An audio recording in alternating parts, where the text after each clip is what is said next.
Today's devotional is interesting because we just had a teaching on feasting. We learned that an important part of Sabbath is enjoying the richness of life that God has provided. Sabbath is a time to illuminate the senses, to experience the sweet and savory, to eat cake and drink wine, to sip on friendship and relationship, read the poetry, smell the roses, and taste the pleasures that come only from God's blessings. But today's take on feasting from the rest of God makes some pretty good points. One being that one of the only ways to enjoy indulgence is to have it sparingly. As a Western culture, pleasure is frequently at the tip of our fingers. We can have fancy food and drinks from the click of a button or a trip down the road to a restaurant. Unless we're suffering for other reasons, many of us have access to comfort and distraction almost daily. And a lot of people, dare I say, don't use it sparingly. If you choose to eat chocolate ice cream every night of the week, having it again on Sabbath doesn't exactly make it special. It isn't a treat, it's part of the routine. Feasting doesn't mean much if we're feasting daily. Idea is informing us of how we should be spending the other 6 days of our week. We can corrupt the Sabbath by working on it, but can we also do the opposite? Can we stain the Sabbath by previously indulging in overabundance? Perhaps we should be sacrificing with a little more self-discipline during the week to make the Sabbath day an even richer experience. I recently participated in a 3-day fast, and I tell you, the prayer I said over the meal that I finally got to have, which was just Taco Bell, was so full of gratitude and blessing that I asked God to not let me take another meal for granted ever again. Please, Lord, let me be grateful for every morsel, because now I know what it feels like to go without. I'm going to read you these passages from Deuteronomy, where Moses is telling the people in a passage that connects with the Ten Commandments and so with the Sabbath. He tells them this: Remember how the Lord your God led you all the way in the desert these 40 years, to humble you and to test you in order to know what was in your heart, whether or not you would keep his commands. He humbled you, causing you to hunger, and then feeding you with manna, which neither you nor your fathers had known, to teach you that man does not live on bread alone, but on every word that comes from the mouth of the Lord. Observe the commands of the Lord your God, walking in his ways and revering him. For the Lord your God is bringing you into a good land, a land with streams and pools of water, with springs flowing in the valleys and hills, a land with wheat and barley, vines and fig trees, pomegranates, olive oil and honey, a land where bread will not be scarce and you will lack nothing. When you have eaten and are satisfied, praise the Lord your God for the good land he has given you.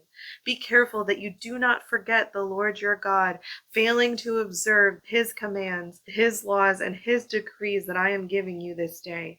Otherwise, when you eat and are satisfied, then your heart will become proud, and you will forget the Lord your God, who brought you out of Egypt, out of the land of slavery. Be careful when we eat well. Be careful when God lavishes wealth on you, so that feasting is your daily experience. Be careful, or we might come to expect it.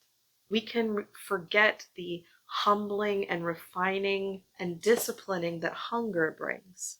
Fasting is a good reminder, but restraint, the practice of frugality, is good too. We can reserve feasting for holidays and holy days, birthdays and weddings, times set apart. Then in those times we'll be like workers coming in from the field, celebrating, and we can enjoy with a richer, purer, sweeter tone. But there is another food that the Bible talks about: God's will. Doing what he asks, finishing the work that he has assigned us. That's the way that Jesus puts it. At high noon on a sweltering day, Jesus is exhausted and hungry and thirsty. He sits down at the edge of a well, and while everyone he's with goes into town to get lunch, he waits at the well for this woman to appear. She's a Samaritan woman, and she's all alone, and Jesus asks her for help. Please give me something to drink.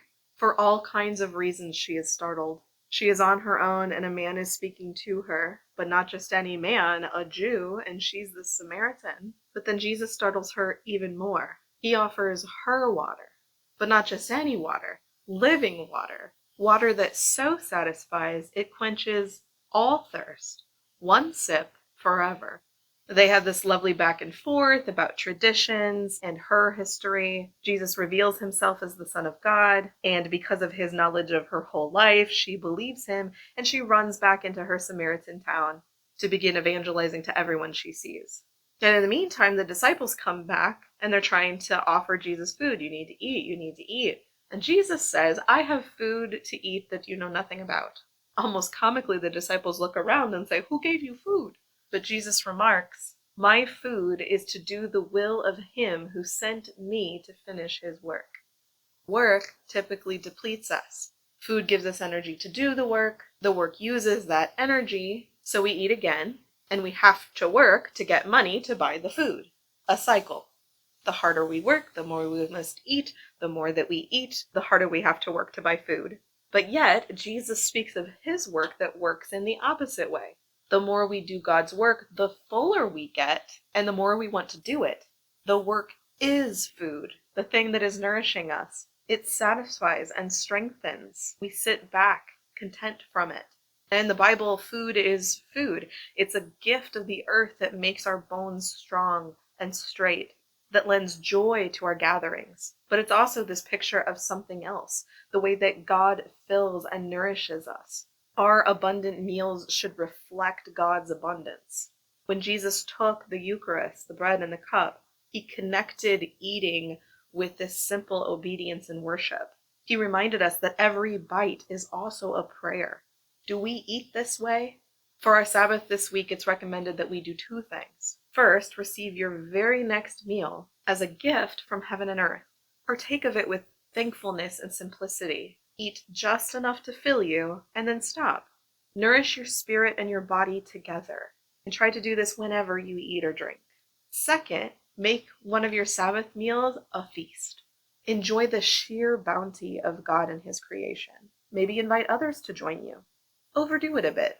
Delight in the utter extravagance of God, who does exceedingly more than all we ever ask and imagine.